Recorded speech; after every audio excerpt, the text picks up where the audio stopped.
Jatuh, oh part ini adalah dokumen ini di mapping per page nanti. Bisa aja kalau mau. Hanya sampel yang saya gunakan masih satu dokumen satu file. Satu dokumen satu file. Ya. Kalau satu file 400 dokumen tapi jenisnya sama, SK pangkat semua. Ya cepat terusnya. Ya ini contohnya nih. Terus lebih cepat. Kalau yang bisa ada klasifikasi dulu tuh. Tapi harusnya itu pun nggak lama karena tadi saya bilang klasifikasi kan hanya berdasarkan data teks yang dibaca. Harusnya di bawah 1 detik kayak gitu. Satu langkah lagi. Iya, satu iterasi lagi Pak. Jadi kan selama ini begini Pak, kalau misalnya SK pangkat kita terima satu file, satu nomor SK, tapi dari beberapa orang gitu, satu orang kan satu lembar satu file ya. Tapi kita enggak, kita sekaligus satu nomor SK itu satu file. Ya, saya paham maksudnya itu. Ini Bu, yang Ibu perlukan adalah bukan Ibu perlukan. Kalau ngekstrak dokumen satu-satu dari misalnya 100 halaman, capek gitu maksudnya Bu ya. Nah ini Bu saya kenalin Bu, ini namanya Foxit Bu, di sini bisa otomatis Bu. Saya bukan jualan Foxit ya. Jadi kalau Ibu punya 100 halaman, di sini nanti bisa Bu diekstrak otomatis per page dia.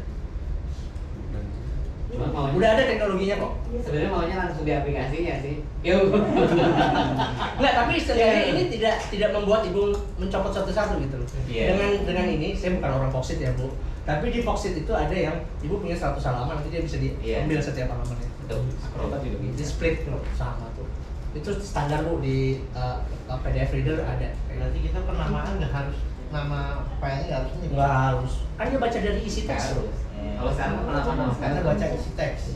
Kalau sekarang kan harus nih nama file. Kita ada satu langkah untuk identifikasi dokumen itu. sebenarnya bisa Nah, sih. itu bisa buat validasi justru. Jadi kalau pakai database tinggal lihat. Perlu ngetes yang panjang. Karena ketukar tuh orangnya siapa, dokumennya pas dilihat punya siapa. Iya, bisa jadi begitu. Kalau yang sekarang Kalau sekarang Juga bisa jadi suka terjadi. Oh, sudah biasa kayak gitu. 8 sama 0 tuh sering. 3 sama 8. Terus Pak, tadi kan ada itu kan file dengan satu kategori SK misalnya kan. Nah, sekarang kita kan melakukan juga scanning UPNS misalnya. UPNS itu kan berapa tuh? Tadi kalau saya tangkap itu kita pisahkan dulu ya. Apa nggak bisa sekaligus berat gitu jadi? Gini Bu, kalau yang satu dokumen satu orang iya bisa sekaligus. Tapi kalau kayak tadi PUPNS kan dokumennya ada berapa halaman kan? Tetap nanti jadinya satu file teks pada saat konversi. Jadi dia hanya dari satu file TXT Bu. Dia hanya baca dari satu file TXT. Masih bingung Bu? Maksudnya Ibu gimana? Si Icain tadi kan maksudnya Mulia satu file yang 100 halaman itu. 100 halaman itu kan isinya satu orang. Betul Bu ya? Satu orang itu isinya banyak dokumen. Jadi profil seorang Evan. Iya, Datanya banyak tuh macam-macam. Jadi mulai dari SKCPNS, SKPNS, sampai isinya, sampai diklatnya, kenaikan pangkat, sampai kita itu sekali upload belum langsung gelondong Iya, sendiri. gelondongan sih maksud istilahnya kita gelondongan itu satu orang itu isinya di dalam satu file. Sebelum Iya itu harus kayak tadi saya bilang ekstrak. Iya, di ekstrak per page-nya itu. Oh, ekstra dulu per page. Dan kalau ditanya bisa, emang bisa kan waktu ngetesnya aja nih, yang lama bisa. Sebenarnya itu pun kalau dipaksain jadi satu halaman ya tinggal bikin rule base-nya tadi ya. Berapa page sih per dokumennya gitu. Nah, cuman baku nggak bentuknya setiap orang sama atau beda?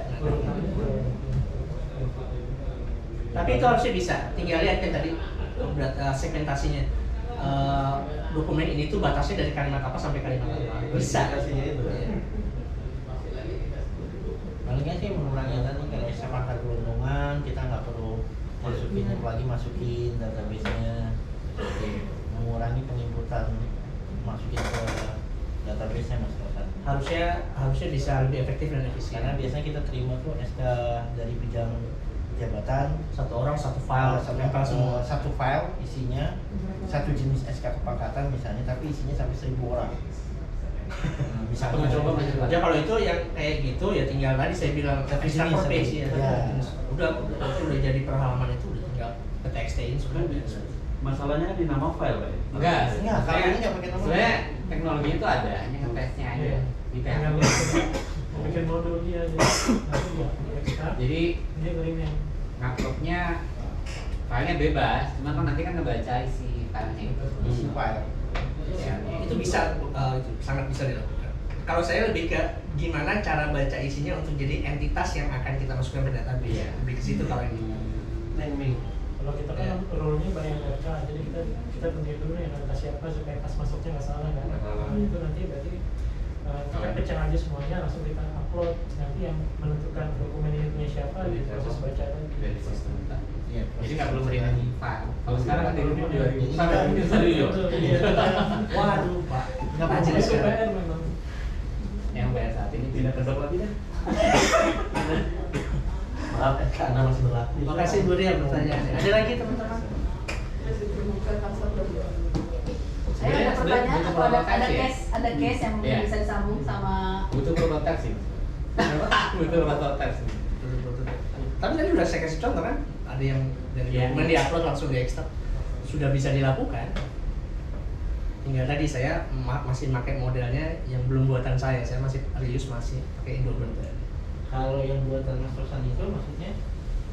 Saya harus modif dari yang sudah ada untuk jadi sesuatu. Kalau saya gitu Pak, Oh gitu. saya nggak bisa menggunakan yang sudah iya. Tapi Baruan. sesuatu yang baru. Basisnya sebenarnya bisa Mas. Kenapa? Jadi dari Mas Tosan kan logiknya ada nih, udah dapet nih. Yang implementasi di RKS yang bisa. Ya, itu sudah ke basic science sih. Percuma kalau saya jelasin di sini tidak akan membantu Bapak Ibu kan. Saya kalau di sini lebih ke bisnis prosesnya, bahwa ini kepake Bu di kepegawaian. Kalau saya kan nggak sempat mikirin logiknya yang panjang itu tadi. Ini open source kan kalau ini bisa dipakai ya. Nggak masalah. Saya siap bantu kapan aja. Kalau mau kembangin sini sih open source ya.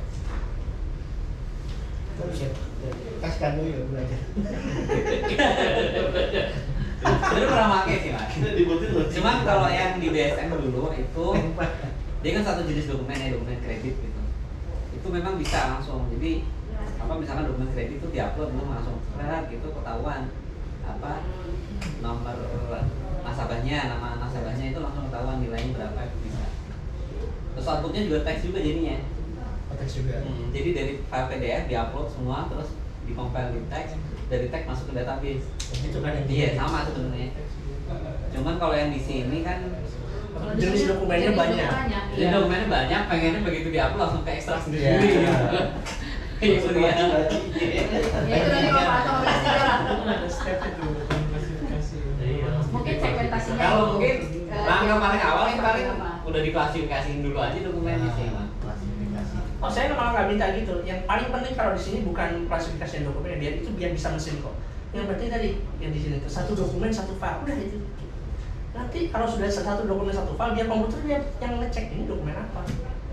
Satu file. Masanya di sini kan kita kalau pegawai itu pegawai dengan jenis berbagai dokumennya jadi bonggolnya satu nama ya, satu nama NRK dan macam-macam di situ gitu loh. Iya, itu. Karena Yang karena beda file situ. yang dibutuhkan itu. Makanya Jadi kalau orang langkah paling dasar tadi sih emang maksudnya paling awal ya, langsung dikategoriin dulu. Ya, tadi seperti yang saya propose memang sebelum NAR ada classification dulu. Tapi sebetulnya itu mudah kok kalau sudah jadi teks saya bilang. Iya. Intinya gimana merubah dari image ke teks dulu. Iya. Kalau sudah jadi teks itu bisa kita mau diapain. Nggak perlu baca dokumennya.